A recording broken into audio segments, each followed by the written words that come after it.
Gosh, I love camping. Experiencing the great outdoors, building connections with nature, and wasting $800 on a gas generator you'll only use like twice.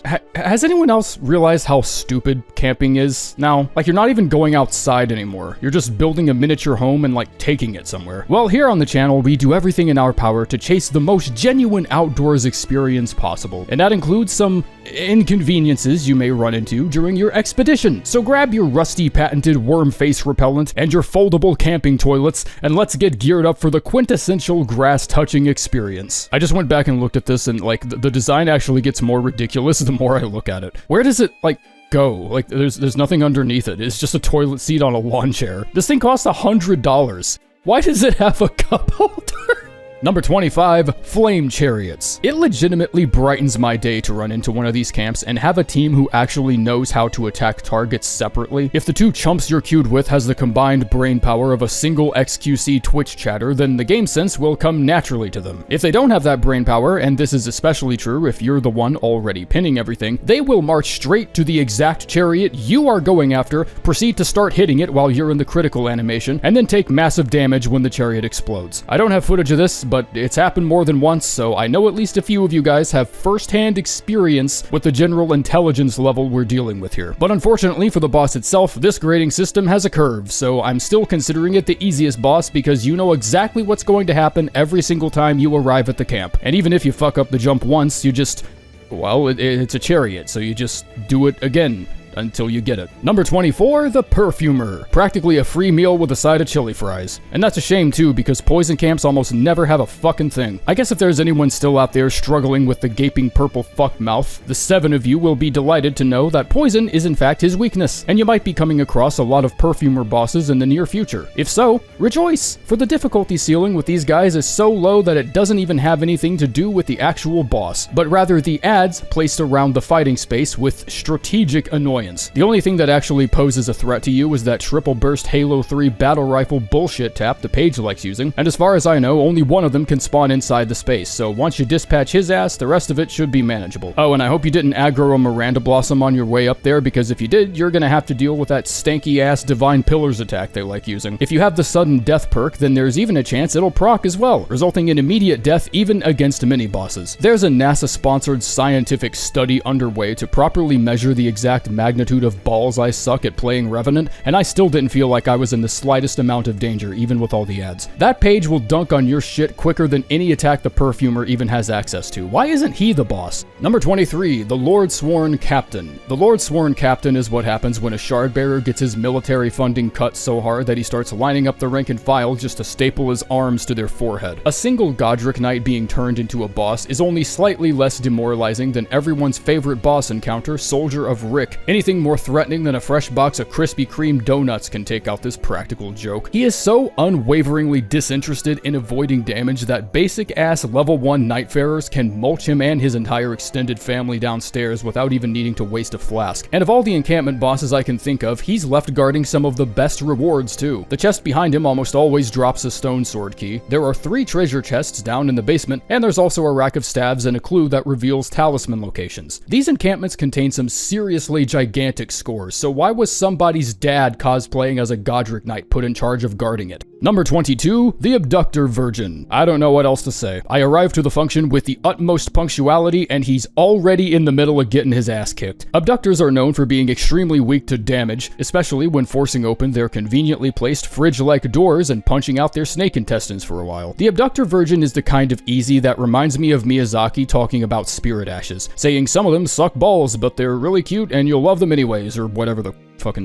quote was. I promise he said this, and that can be applied to nearly every aspect of how the game works. Weapons, characters, catalysts, and bosses. The Abductor Virgin is never having a great day when I see him. I've never actually had the patience to double check since you're kinda in constant go mode during the daytime, but I'm pretty sure the average rank and file would probably just pick him for me if given enough time. If not, they'd at least get close. Number 21, Albinaurics. I'm just gonna be real. Any encampment featuring 2 or 3 of the same moderately beefed up enemies should always be prioritized. prioritized, because if it takes you more than like 60 seconds to clear that bitch out, then you just suck. Hey, Luna, I know a lot of these boss clips are like 5 minutes long, but you can just trim them down to make me look badass. No one has to know except us, you know what I'm saying? Imagine having a head this volumetrically disproportionate and thinking you can take any living organism in a fight, letting alone someone with a rocket propulsion stake attached to his arm. That weak point Iron Eye puts on them only lasts for like 2 hits before smacking their knees open with a hefty dose of reality, and the raider can get through a whole attack chain before any of this poor guy's friends even realize one of their buddies downstairs is busy getting their shit kicked in. What's the point of having a shared HP bar among 3 enemies if they're all just gonna spend their whole afternoon snoozing away? At least with the Xehamort heroes, you have a chance of running into 2 at the same time if you're not careful, but it's so mindlessly easy to just single these guys out and chop them down, and the only resistance you run into is the occasional holy dinner plate being tossed in from off screen by a smaller guy who doesn't really help out in any measurable way. If you run into this one, just consider it a freebie and take your rewards. Number 20, the Fire Monk. I think they just plopped this guy down in the basement, gave him his own dungeon, and then thought, fuck, we forgot to adjust his HP because he's a boss now, or at least I'm guessing that's what happened. I can't think of any other reason for this guy's health pool to be so low. Mausoleum Knight's HP is kind of the same, but the teleporting gimmick gives him just a tinge more survivability to the point where I just feel like ranking this one a few pegs lower, because this guy is straight up helpless. He's one of the only encampment bosses I immediately make a run for, even if I'm level 1, because I'm just like, fuck it, that's free runes. The amount of times I was about to cast a spell or charge up a moonbeam for my magic cocktail only for him to just up and die while I was mid-animation happened multiple times, and I only decided that was hilarious enough to mention when I threw out a Wilder ult only for him to die immediately before it connected thanks to my Gargoyle's Poison Greatsword. Turns out the common cold is exceptionally deadly when your HP bar is the size of a fingernail. Number 19, Oracle Envoys. Iron Eye's ult, Guardian ult, half of Recluse's cocktail combos, any spell with an AoE on it. St. Petersburg's quartet over here has enough insta-kills available in the game to use against it that it honestly just shouldn't be a boss. Like, I get repeat bosses are part of this developer's style and everything, but this would be like if I replaced my editor with 3 pigeons and a pit bull and expected the same work output. If you're up close in their face, the only attack they can really do is this obviously telegraphed hammer spin that even those with promising careers as a game journalist wouldn't have trouble avoiding. And if you're far away from them, they'll either blow bubbles at you that track your positioning with a full 1-second delay that'll literally never hit you, or they do this equally obviously telegraphed thrust attack that pointlessly attempts to close distance, because if they're close to you, then that means they've just lost access to their only attack that's worth a shit. Really, the only tangible threat comes from the fact that there are 4 of them, and the game is generous enough to have you constantly catching them in the middle of their band meeting when they're all grouped up together and begging to be carpet bombed by a sorcery of your choosing. Number 18, the Guardian Golem. Despite being the largest and most intimidating boss in the encampment lineup, he's also the weakest against brainless spam, especially from a distance. His health pool, from what I can tell, seems embarrassingly small for someone of his poise and bravado, and approaching the Great Bow variant is even easier because he'll spend the first half of his health bar preparing to send an arrow straight into the fucking floor that isn't even relatively close to your current location. His only other means of defense is to become the worst upstairs neighbor in the history of upstairs neighbors by slamming his golem-sized Doc Martens into the ground in dire hopes that'll hit something. And if he does somehow hit something, then you should honestly, you should just be ashamed of yourself. The only sliver of difficulty comes from the fact that his general motherfuckery might cause some of the complex's downstairs patrons to become uneased by the mosh pit on the top floor and race upstairs to check out the commotion, promptly aggroing onto you in the process, which can lead to some surprise encounters of the bullshit kind because you're suddenly fighting a rat you had no idea was even going to be a problem. Number 17, the Depraved Perfumer. Being able to heal is contingent on the fact that he is also allowed to heal, and if you're on Iron Eye, Duchess, Wilder, or I guess any Nightfarer with any sense of range or mobility whatsoever, this should just never happen. His HP seems unadjusted from his regular enemy scaling, meaning a lot of the heavy lifting will be up to that page sitting in the corner over there, and by the time that motherfucker even notices a stranger has infiltrated the premises, the boss will have already died. You may get unlucky every so often because you'll either get zapped off to the Shadow Realm by the page's triple tap, or you'll be constantly given chase by this random bat with kaleidoscopic wings that has 7,000 fucking HP for no reason. But if you have even one ability up, the boss itself is likely going to die before all of that even has a chance to happen. I'd always suggest stake driving him to death, but even that I think would be a waste of an ult in my opinion, since all you need is one good attack chain and maybe some status to help out with the final damage. And he'll probably be a distant memory before anyone in the space even knows what happened. Number 16, the Beastmen of Farum Azula. This one I think is one of the easiest just because of their initial positioning. One of them literally has their back turned to the front entrance of the room, so if you don't begin this fight with a critical hit, then you either have a habit of racing up the back stairs and getting your business done that way, or you just suck balls. I'll leave it up to you to decide decide which category you're in. Don't worry about mistakenly aggroing any other beastmen on your way up the stairs, because if you do, they're usually too struck with the fear of God watching you beat the living shit out of their parents to actually intervene in the fight. You can usually zero out one of them before the other one even notices there's evil afoot, and from there you can pretty easily mop up the second one. If you're at a lower level, you might get caught by a stray swipe that you think you're just far enough away from every so often, and it'll mop up half your HP, but my advice there is to just not get hit again while you're waiting for his combo to finish, because he doesn't get back up for a couple more seconds once he's done. Any status weapon or any relic that has your starting armament dealing a kind of status will mulch this bitch and ground him into Miranda fertilizer even at level 1. Number 15, the Mausoleum Knight. I feel the same way I do for this guy that I do the Fire Monk. The only real difference is that his intermittent teleportation at least gives him somewhat of a fighting chance, but not much. In fact, the only thing this ability really does is upset me greatly when the circle is closing in and I'm looking to finish things quickly. We both know how this is going to end. Your attacks are telegraphed as shit, so just stand still and let the lightning spear do its business and we won't have any problems. But he does want problems. His whole existence is a problem. He's fully aware he'll never out DPS you in a straight up brawl, so he would rather take a knee and run out the clock. It is his job to waste as much of your time as he possibly can, and sometimes he'll even do that job correctly. Even with scaled up health, if you're co-oping, you just pop him with 3 or 4 lightning spears and he should go down pretty soon after that. He's just as easy as a regular Mausoleum Knight from the base game. He just likes to do a little trolling every now and then.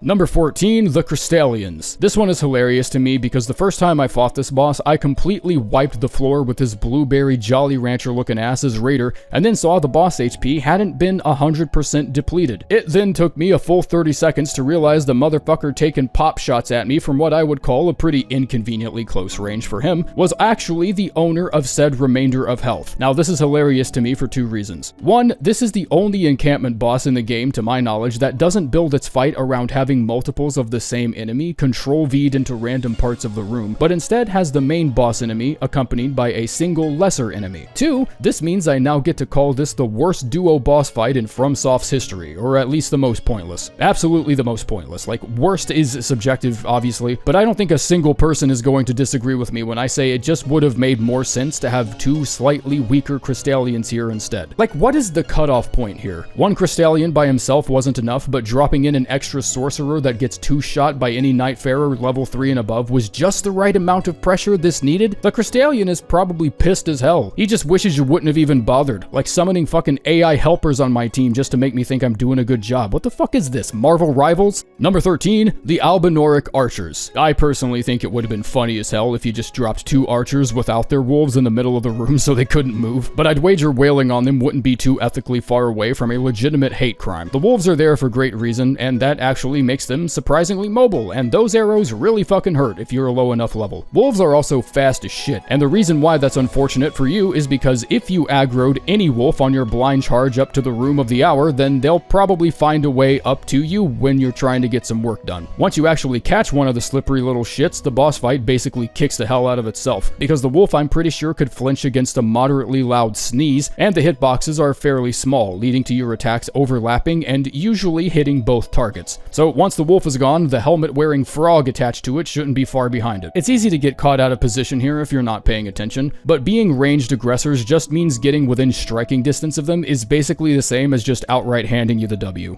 Number 12, Wormface. Something in this dude's AI must have gotten lost in its delivery from the base game to Nightreign, because all this dude remembers how to do is grab me-sized fuckers from the ground and start teething on them like a 1-year-old terrier with a gum infection. He'll even do it multiple times in a row if he doesn't immediately catch you, which is particularly inconvenient since the unexpectedly massive burst of mobility makes his lingering Deathblight aura a much bigger problem. The region's local flavor doesn't help too much with that either, since one careless misstep can often lead to breathing in the fumes of the chain smoker that was sitting behind you the whole time. Exploring this encampment for me would have been the most miserable because a random ad can just get lucky and you'll have your lungs filled with worm cancer while being caught in an animation that's just long enough to prevent you from moving before getting afflicted. Fortunately though, no matter what setting you find him in, his defense to literally everything is impressively garbage. Like, I think this guy could stub his toe heading up the stairs and start thinking he would need to go to the hospital. The Deathblight accumulation feels and is scary, but sometimes the best place to be is in fact right under his gooch, because that's the only position his grab attacks don't reach. I'd make a joke or something about him scratching his ass, but it looks like he would even have trouble with that tall order if it came down to it. Number 11, Frenzied Flame Troll. We're officially entering the territory of bosses you might want to level up for first before approaching them without at least some sort of strategy. If you have one of those relics on that gives your starting armament status build up, then firstly, fuck you and your entire family tree, gimme that shit. And secondly, you can ignore that disclaimer of mine at the beginning, since the Frenzied Flame Troll is noticeably weak to anything regarding climate change and or pointy objects. You'll want to stay under him and bite his ankles for the most part, but characters like Recluse and Iron Eye can blast away at his chest hole thing without being threatened that much, so it's whatever works at the end of the day. The only thing I'd watch out for is his own little fuck you I win button move, which feels more like a please hand me the controller at your earliest convenience move, because it rarely ever actually wins anything, and it just makes it a little harder to hit him for a few seconds. During the final blast that just starts pissing frenzy flames all around him, some of those ribbons can actually loop back and hit under his legs, which is exactly where you probably are. This can make for a pretty embarrassing early death if you're going after him level 1, but once you know that can actually happen, there's not really a chance of it ever happening again, since you'll be expecting it from here onward. If you didn't get caught out of position by that attack, then just make sure you're clear of any splash damage from his little stompy tantrums and you should be good to go. Number 10, the Runebear. Runebears have been made hilariously easy compared to their roided up base game cousins because the environment they've been placed in can actually be used to your benefit. Triggering the glintstone traps around the fighting space releases puffs of ground up Benadryl that, when inhaled, makes the victim suddenly forget whatever immediate obligations they have to fulfill and replaces those memories with those of sweet, sweet slumber, offering you a free critical hit with a weapon of your choosing. Play the traps right and take advantage of them, and they won't even have time to hit you. Status ailments like frostbite and bleed are also winners here, obviously, and the Runebear itself is easy to manage as long as you keep him properly blacked out like a homeless Irishman, but as the old saying goes, fighting a bear really fucking sucks. So if for any reason you suddenly can't find those traps and feel lost without them, it might be better to just level up first, or whack him a few times until he's half HP and then come back tomorrow for those juicy leftovers. Number 9, Ancient Heroes of Zaymor. I never liked fighting these assholes, mostly because I think their dodge AI would tend to work just a little too well sometimes. I don't know how some of these dudes can detect fireballs being flung at them from directly behind them after not making a single noise or sudden movement to draw aggro, but I'm throwing out the challenge flag here. I'm sorry, had I known I was about to spring an attack on Jason Bourne, I probably would have been a little more careful. The Zaymor heroes don't have a lot of health, but their positioning usually teeters on the more annoying side since they'll walk slowly from place to place, meaning their individual position might be a little different each time. And since these knights barely feel 5 minutes long, I'd rather them stay nicely in place like a good little program so that I don't have to waste precious seconds humping the frozen walls wondering where the third one is, even though I could have sworn I circled the entire camp twice now. I don't know, maybe object permanence isn't my forte, but I just feel like these bitches can get kind of annoying to even find at times, let alone fight. Once you do find them, they're one solid fire weapon away from a backwoods beatdown, provided you don't piss off the local wildlife and start eating stray jelly bursts from off screen. Number 8, Redmane Knights.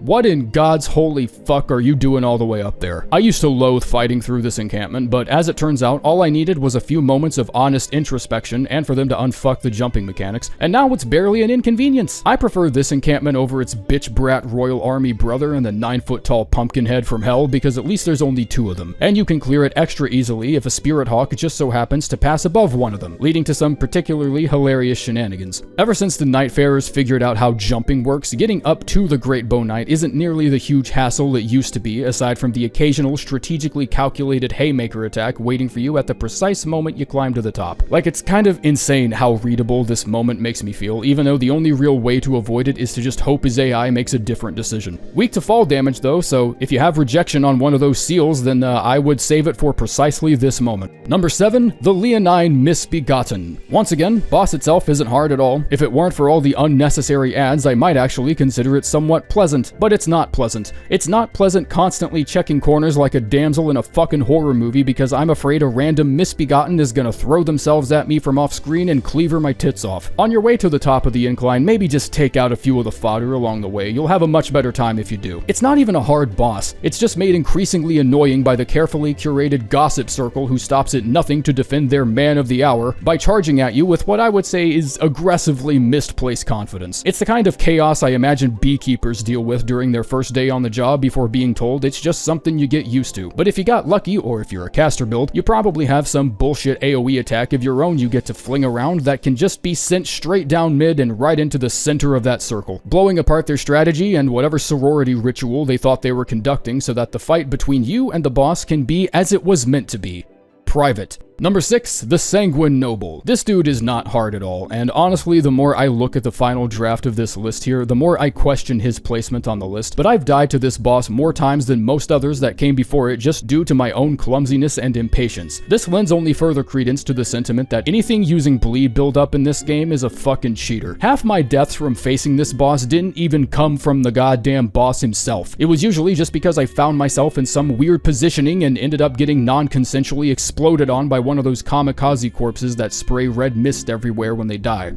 Or because a dog bit me on the ass or something. Of all the group fight bosses where the main dude usually has a bunch of little soldiers around the space helping them out, this one and the one coming up next have to be the two most annoying. Number 5, Battle Mages. Battle Mage Huge Anus, or whatever the hell his name was, paved the way for this boss, and with it comes their unapproachability from all ranges and wardrobe-adjacent poise that make the ads around you feel like running a train through a psychiatric facility. Every time I have to ransack an encampment with this boss somewhere, I fight a split-second urge to just cut my losses, kill some trash, and then book it for the church up north instead. The first Battle Mage literally just walks through a doorway accompanied by 2 sorcerers on the side like he's about to slip into a drag routine, and then they just never go away after that. There's really no weapon or build that'll help you with the dozen or so ranged ads meandering around the camp. There's always going to be at least one stray sorcerer trying to pitch in their 2 cents because they think they're just that important. You just gotta learn how to manage everything or remember where the walls are around you and hope half the mages are stupid enough to try and shoot you through a solid object. Hilarity ensuing when you learn that they actually are. Picking Iron Eye never seems to work because each battle mage has his own contingent of snipers at the ready to blast your cheeks with their blue bullshit. Yeah, I was writing the script at 2 a.m. Whatever, shut up. And picking Duchess kind of fucks you over at close range, so there go both my usual picks out the window. Maybe Raider can just poise through his gavel bonks and force an easy W, but I haven't tried that many runs with him yet.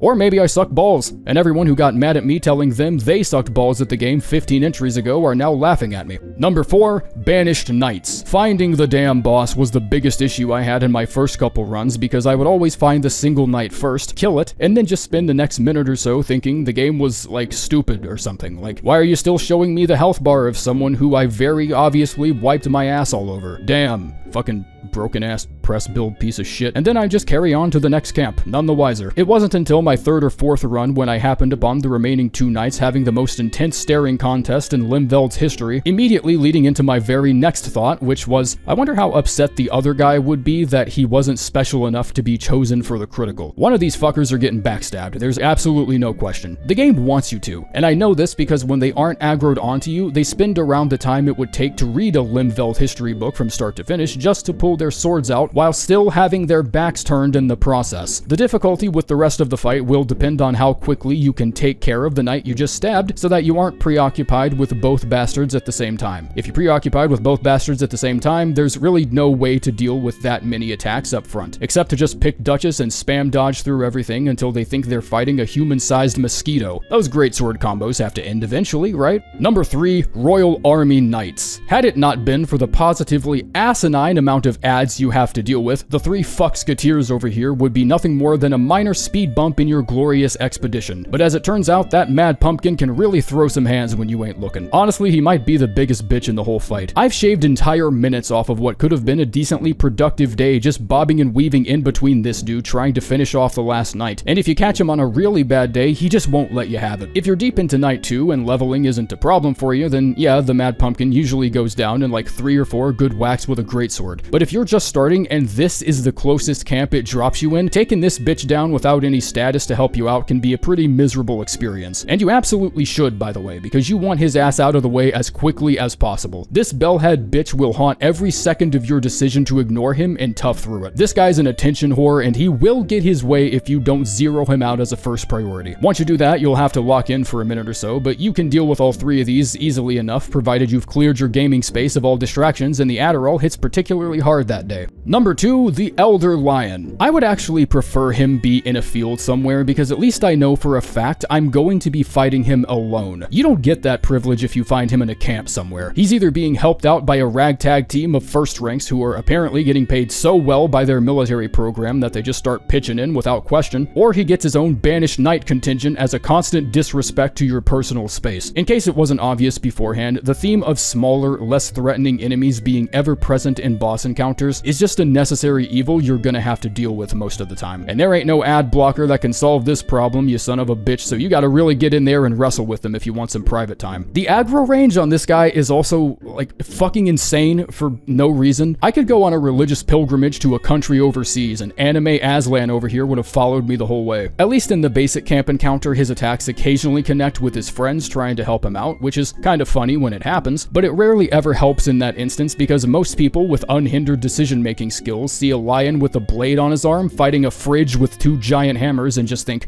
I'm gonna stay away from that. Number 1, Erdtree Burial Watchdogs. Hope you didn't think I was telling the truth 5 entries ago, because I was just reminded this boss existed, and without any question whatsoever in my mind, this boss undoubtedly has the most annoying ads. Because now you have to deal with probably the single most annoying enemy in the game, because this enemy inflicts bleed buildup and really hates being ignored. Imps are made of stone, and I guess that's what fuels the creative decision of giving them all 40% damage negation to everything, including basic physical attacks, but I still viciously disagree with it. I would just take your heaviest strike weapon and start committing infanticide around the camp before you even look for the boss. I'm serious, they're that big of a problem. This is further exacerbated if you're fighting the ranged one that uses Sorcery of the 𝐃𝐄𝐒𝐑𝐈𝐿 against you, because it can still threaten you even if you're trying to clear out the smaller targets first. This was the only encampment boss I didn't feel sorry for when I eventually learned how to cheese their jumping attacks by finding an incline they couldn't hover over and just filling them up with all the magic glint blades I had the FP for. But even that doesn't take you completely out of harm's way half the time, because guess what? If they have line of sight, then so does that sorcery. I'll be honest, just about every boss on this list is going to end up being chump change on a build with at least one good weapon in it somewhere, but this is the only encampment boss I actively avoid whenever I see it, because it just takes way too much time away from something I could be doing that's more productive, like losing my shit over a rise sigil,